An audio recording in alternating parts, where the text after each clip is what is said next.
우리가 이번에 살펴볼 해싱이라는 검색 방법은 지금까지 살펴본 다른 검색 방법과 달리 계산 검색 방법이 되겠습니다. 자, 계산 검색 방법은 내가 찾으려는 주어진 검색 키값에 대해서 산술연산, 그래서 말하는 산술연산은 더하기, 빼기, 곱하기, 나누기 혹은 나머지 연산과 같은 수학적 연산을 얘기합니다. 이런 산술연산을 통해서 검색 자료의 위치 혹은 주소를 한 번에 계산해내는 방법이 되겠습니다. 예를 들어 볼까요? 검색 키값이 예를 들어서 102라고 합시다. 숫자값 정수 100이고, 자, 여기서 산술연산을 우리 나머지 연산, 나머지 100이라고 해봅시다. 그러면 102 모두 100 하면 나머지가 얼마나 되죠? 예, 나머지가 2가 되겠죠? 자, 이 경우 찾으려는 검색 자료 주소는 2, 따라서 여기가 되겠네요. 바로 한 번에 내가 찾으려는 검색 자료 주소가 계산되어짐을 알 수가 있습니다. 자, 이 경우 해싱의 평균 시간 복잡도 어떻게 될까요?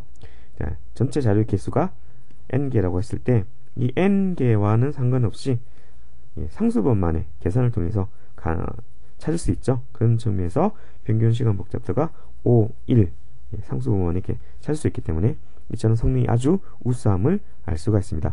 어떻게 해서, 하지만 이렇게 우수한 성능을 내기 위해서는 몇 가지 고려해야 될 사항이 있습니다. 어떤 고려해야 될 사항이 있는지는 우리 뒤에서 살펴보기로 하죠. 또 한 가지만 더요. 검색기 값이 숫자만 혹시 가능한 것이 아니냐라고 생각할지 모르겠는데 문자열도 가능합니다. 문자열이 어떻게 해서 가능한지는 우리 또 뒤에서 또 살펴보도록 하죠. 앞서 살펴본 해싱 개념을 이용해서 실제 검색이 어떻게 이루어지는지 살펴보도록 하죠.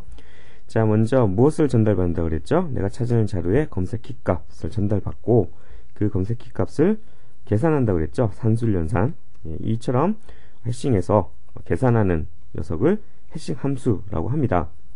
자, 따라서 이런 해싱 함수에 의해서 내가 찾은 자료의 주소가 계산이 되는 거죠. 계산이 됐음을 알 수가 있습니다. 예를 들어서 검색기 값이 100이고 해싱 함수 계산한 시기 나머지 연산 모두 100이라고 하면, 자, 검색 자료 주소가 얼마가 산출이 되죠? 얼마 계산되죠? 100 나누기 102 나누기 100이니까 나머지가 2가 되겠네요. 그렇죠? 따라서 0, 1, 2 이 주소 2에 내가 찾은 자료가 저장되어 있음을 한 번에 계산되면 알 수가 있습니다. 시간 복잡도 5, 1이었죠. 자, 이때 계산된 주소와 이 주소에 따라서 실제 자료가 저장되어 있는 자료 구조를 해시 테이블이라고 합니다. 책에서 보시면 아시다시피 계산된 주소에 한 번에 접근하기 위해서 일반적으로 1차원 배열이 많이 선호가 됩니다. 왜냐면 바로 접근할 수 있으니까요. 한 번에 주소에 따라서 배열이 많이 이용되고요. 자, 따라서 이제 해싱 검색의 단계를 정리를 해보면 앞서서 설명드린 것처럼 먼저 검색 자료의 주소를 해싱 함수에서 계산을 합니다. 따라서 계산된 주소에 실제 자료가 있는지 점검하죠. 만약에 있다 그러면 검색이 성공한 경우고요. 만약에 내가 계산된 주소에 자료가 저장되어 있지 않다 그러면 검색 실패가 되겠습니다. 이처럼 검색 성공 실패의 단계로 검색이 완료되는 그런 단계로 구성되어 있음을 알 수가 있습니다. 우리는 앞 슬라이드에서 해싱 검색이 어떻게 이루어지는지 살펴봤습니다.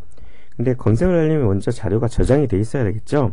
그럼 실제로 해싱을 이용해서 먼저 자료가 어떻게 저장되는지 그 과정을 살펴보도록 하죠. 자, 전달받습니다. 무엇을? 검색 키값과 실제 저장하려는 자료를 전달받겠죠. 자, 그러면 전달받은 검색 키값을 이용해서 검색 자료의 주소를 계산한다고 그랬죠. 그 계산한 녀석이 바로 해싱 함수가 되겠습니다.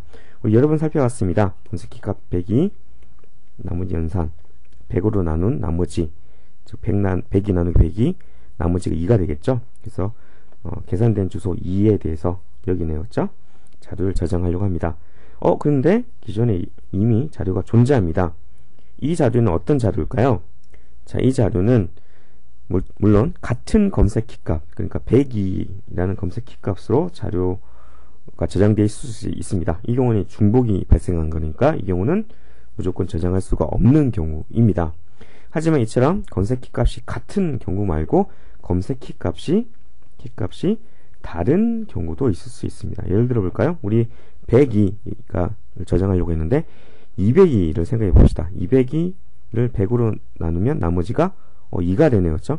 만약 여기 다른 자료가 기존에 존재하는데 검색키 값이 200이라고 생각해 봅시다. 자, 내가 저장하려는 자료의 검색키 값은 100인데 기존에 이미 서로 다른 검색키 값 202가 저장되어 있다. 이런 경우 이것을 충돌이라고 합니다. 충돌은 서로 다른 검색키 값을 가진 자료가 기존에 저장되어 있는 경우 충돌이 발생했다라고 합니다. 자, 이런 충돌이 발생했다. 그럼 어떻게 해야 될까요? 여러 가지 방법이 있을 수 있겠는데 가장 간단한 방법은 다른 칸에 저장을 하면 되겠죠. 기존에 존재하는 이 자료가 존재하는 이 칸이 아니라 다른 주소에 자료를 저장하는 방법이 있을 수 있을 것 같습니다. 그 밖에 어떤 충돌이 발생했던 어떤 해결 방법이 있는지는 우리 다음 슬라이드에서 살펴보기로 하고요. 이것은 해결 방법에 대해서는 다음에 살펴보기로 하고요. 자, 이런 특수한 경우, 그러니까 충돌이 발생한 경우가 아니라고 한다면 어떻게 될까요? 성공적으로 저장이 된다고 할 수가 있겠죠. 예를 들어서 검색키 값이 103이다. 그럴 경우에 나머지 연산 100으로 하면 주소가 3이 계산이 되네요. 자, 이 같은 경우에는 주소 3에 아무런 기존 자료가 저장되어 있지 않기 때문에 저장이 성공적으로 종료됨을 알 수가 있습니다. 이러한 충돌 문제는 해싱에 있어서 상당히 중요한 이슈일 수가 있습니다. 어떻게 하면 충돌을 적게 발생할 수 있을까? 그리고 충돌 발생했을 때 어떻게 해결할 수 있을까에 대한 이슈는 우리 뒤에서 살펴보기로 하고요. 자, 그럼 여기서 왜 이런 충돌이 발생할까요? 자, 그 이유는 현실에서의 해싱은 이상적 해싱이 아니기 때문에 그렇습니다. 자, 이상적 해싱, 어떤 게 이상적 해싱입니까? 우리 책 838페이지에서 839페이지에서 설명하고 있는데요.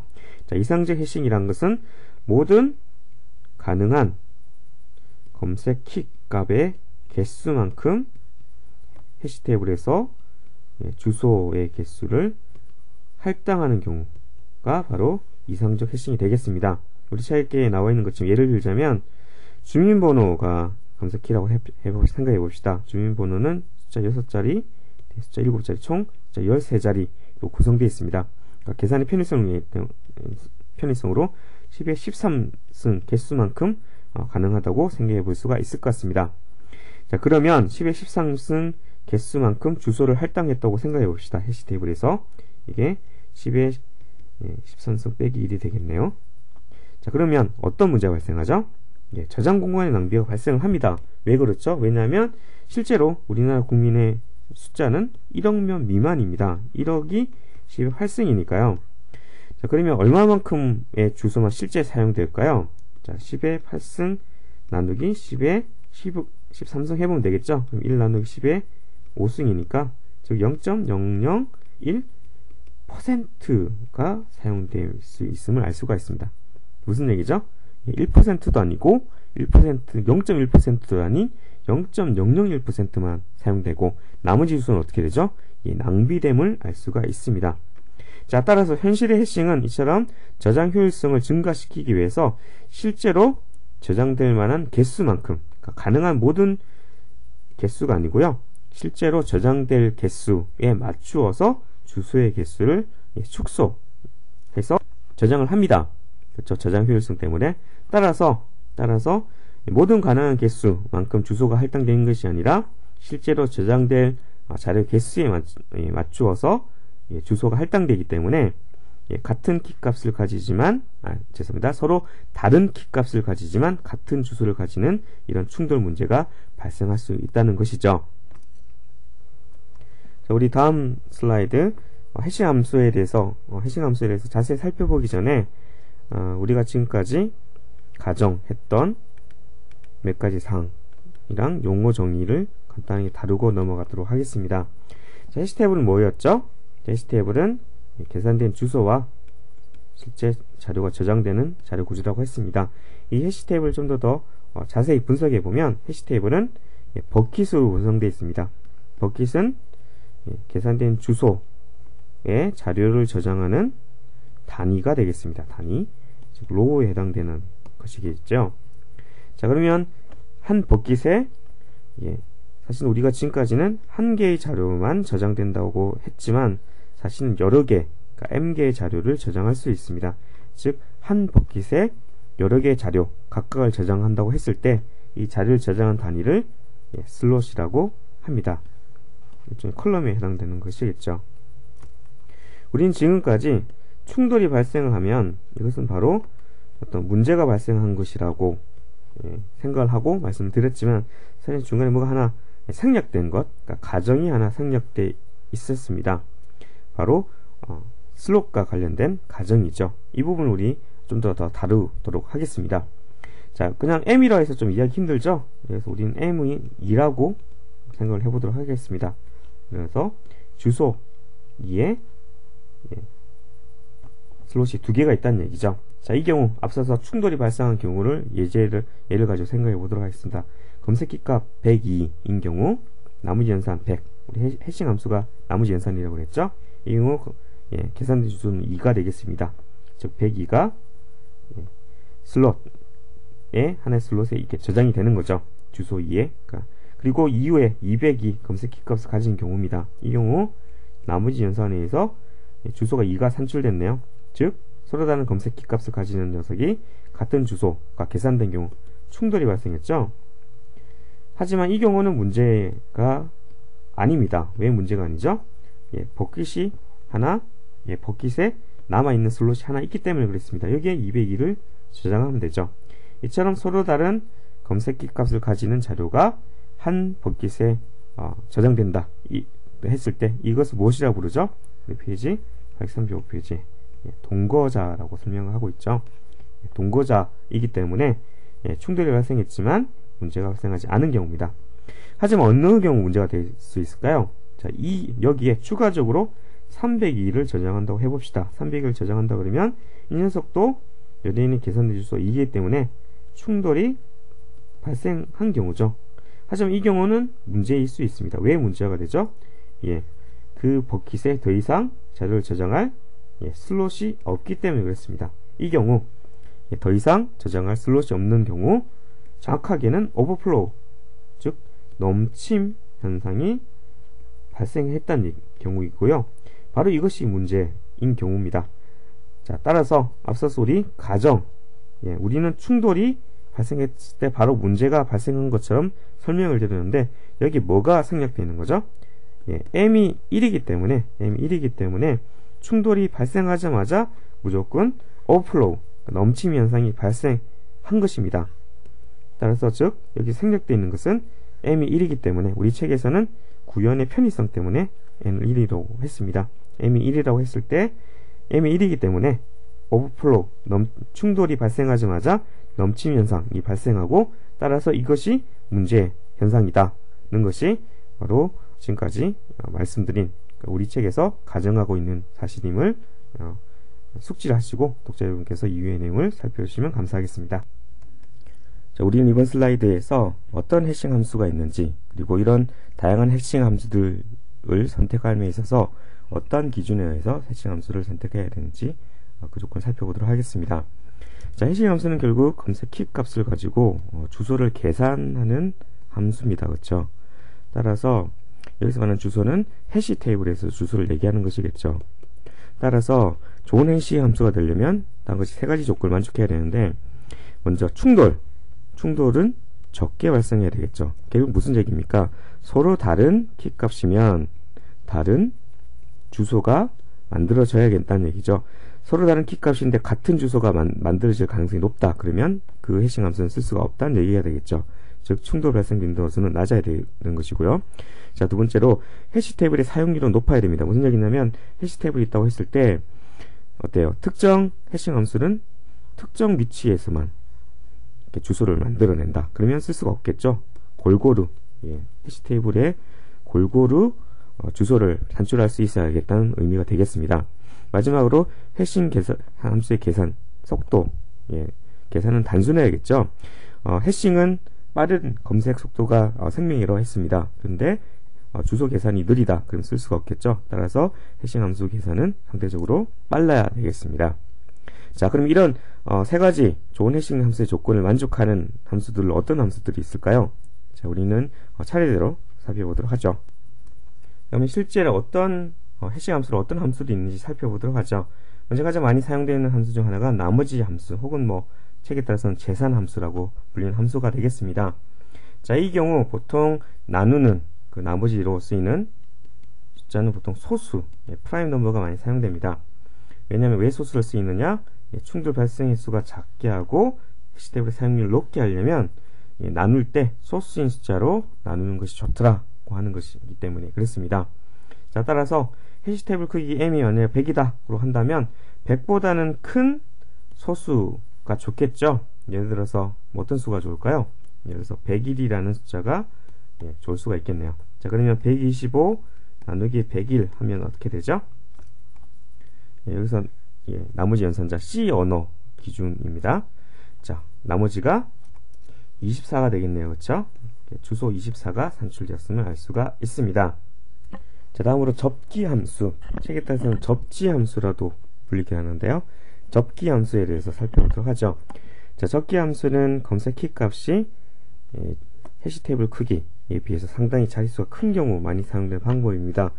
예를 들어서 지금 같은 경우는 3자리죠. 해시 테이블 크기가, 하지만 검색 키 값은 10자리죠. 이럴 경우 어떻게 접기 함수가 사용되는지 살펴보도록 하죠. 접기 함수에도 예로 이동 접기 함수, 그리고 다음 슬라이드에 있는 경계 접기 함수, 다양한 어떤 변이들이 가능한데 가장 기초적인 이동 접기 함수부터 먼저 살펴보도록 하죠. 자, 이 경우 이동 접기 함수 같은 경우는 먼저 해시 테이블 크기 3자리에 맞춰서 잘라냅니다. 그래서 이 같은 경우에는 1, 2, 3, 4, 5, 1, 2, 3, 4 그리고 5까지 잘라낸 다음에 해시 테이블 크기 자릿수에 맞춰서 오른쪽을 맞춤을 합니다. 그리고 이 값을 더해주죠. 이 경우 813이라는 값이 나오네요. 그렇죠? 자, 이동 접기 함수는 이처럼 검색 키 값을 해시 테이블 크기에 따라서 자른 다음에 오른쪽으로 맞춘 다음에 자릿수를 맞춘 다음에 그 값을 더해준 값으로 산출됨을 알 수가 있습니다. 다음으로 경계 접기 함수 살펴보도록 하죠. 앞서서 살펴본 이동 접기 함수와 마찬가지로 먼저 검색 키 값을 해시 테이블 크기 자릿수만큼 자릅니다. 1, 2, 3, 4, 5, 1, 2, 3, 4, 5. 자, 그리고 더하기 전에 근데 경계 접기 함수니까 경계가 되는 이 같은 경우에는 첫 번째 그리고 세 번째 분할된 숫자를 뒤집습니다. 그러면 1, 2, 3이 어떻게 뒤집으니까 3, 2, 1이 되고요. 그다음에 4, 5, 1은 그대로 2, 3, 4 뒤집어서 4, 3, 2 그리고 5는 그대로 해서 5 이렇게 오른쪽으로 자릿수를 맞춰서 더해줍니다. 이렇게 더해주면 그 값이 얼마가 나오죠? 1209가 나오죠. 이 경우 제일 윗자리 수는 버리고 남은 209가 계산이 되었습니다. 저 경계 접기 함수는 이동 접기 함수와 달리 경계가 되는 그런 단위 숫자를 뒤집어서 더해준다는 그런 차이점이 있음을 알 수가 있습니다. 자, 다음으로 중간 제곱 함수입니다. 중간 제곱 함수는 먼저 검색 키 값을 제곱을 합니다. 9451 곱하기 9451 계산하면 얼마가 나오죠? 89 321401 이라는 숫자가 나오고, 이 같은 경우에 중간 제곱이지 않습니까? 그러니까 중간에 있는 값 3214를 취한다는 것이 되겠죠. 즉 3214가 해싱 함수 값으로 계산이 되었습니다. 자, 숫자 분석 방법은 앞서서 살펴본 것과 약간 다른 성격의 것입니다. 그러니까 분석한다는 거죠. 미리 숫자들 이 자리 검색 키 값에 이루는 구성하는 숫자를 분석해서 그 중에서 충돌 가능성이 가장 낮은 그런 숫자 자릿수를 이용해서 검색 키 값을 만든다는 뜻이 되겠습니다. 예를 들어서 검색 키 값이 학번이라고 생각해 봅시다. 2010-9025.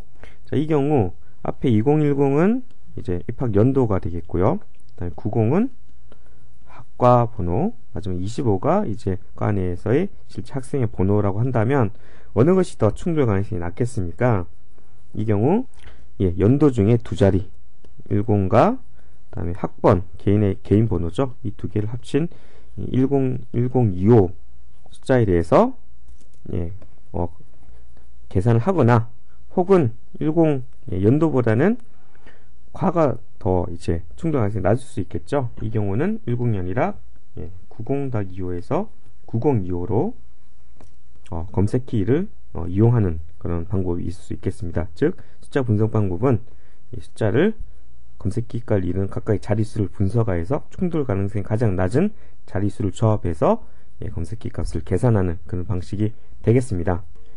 자, 지금까지는 검색키 값이 숫자인 경우를 대상으로 해싱 함수가 어떻게 계산하는지 살펴봤는데요. 자, 만약에 검색키 값이 문자열이라고 하면 어떻게 할 수가 있을까요? 자, 이 경우 예를 가지고 대문자 ABC라는 문자열의 검색키라고 했을 때 어떻게 할 수 있을지 살펴보도록 하죠. 자, 이런 각각의 문자 같은 경우에도 각각 코드 값을 가지고 있죠. 예를 들어서 대문자 A 같은 경우에는 ASCII 코드 값은 65가 되겠습니다. B는 코드 값 66이고 C는 67이 되겠죠. 이처럼 각각의 문자 캐릭터마다 코드 값을 가지고 있기 때문에 이 코드 값 숫자죠. 결국은 이 숫자를 이용할 수가 있겠습니다. 자, 그럼 어떻게 이용하느냐? 먼저 가장 좀 단순한 방법으로 첫 번째 문자만 이용할 수가 있겠죠. 그래서 ABC 같은 경우에는 첫 번째 문자인 65만 이용하는 겁니다. 당연히 이건 좀 문제가 많이 발생할 수가 있겠죠. 왜냐하면 문자열 ABC나 A나 혹은 AB나 다 같은 65가 되니까요. 그럼 두 번째 생각할 수 있는 방법은 단순 더하기 방법입니다. ABC인 경우에는 단순히 65 더하기 66 더하기 67 이렇게 계산하는 거죠. 그런데 이것도 문제가 있을 수 있습니다. 왜냐하면 위치를 고려하지 않았기 때문에 ABC나 CBA나 혹은 BCA나 다 같은 값을 가지게 되겠죠. 왜냐하면 단순 더하기이기 때문에 그렇습니다. 그래서 보통 검색키가 문자열인 경우에는 위치를 고려해서 혼호의 방법을 가장 많이 이용합니다. 이 같은 경우에는 문자열을 구성하는 각 문자의 값을, 문자의 코드 값을 단순히 더하는 것이 아니라 각 문자의 위치에 해당되는 값을 곱해주는 연산을 추가적으로 수행하게 되겠습니다. 예를 들어 볼까요? 자, 처음에 대문자 A 65죠. 그냥 65에서 66을 더하는 것이 아니라 자릿수에 해당된 숫자, 우리 이 같은 경우에는 31이라고 넣었죠. 31을 곱하고 그 다음에 66을 더하는 거죠. 자, 그 다음에 또 C를 고려해줘야겠죠. 이때도 67을 밖으로 더해주는 것이 아니라 자릿수에 해당되는 숫자, 우리는 31이라고 했죠. 31을 곱해준 다음에 67을 더해주면 되겠습니다. 자, 이 같은 경우 ABC와 CBA 값은 서로 다르겠죠. 왜냐하면 CBA는 어떻게 계산되죠? 67 곱하기 31 더하기 66 곱하기 31 더하기 65가 되니까 서로 다른 값이 됨을 알 수가 있습니다. 자, 따라서 검색키가 문자열인 경우에는 위치를 고려한 혼의 방법을 쓴다는 것을 특별히 주의해 주시기 바랍니다.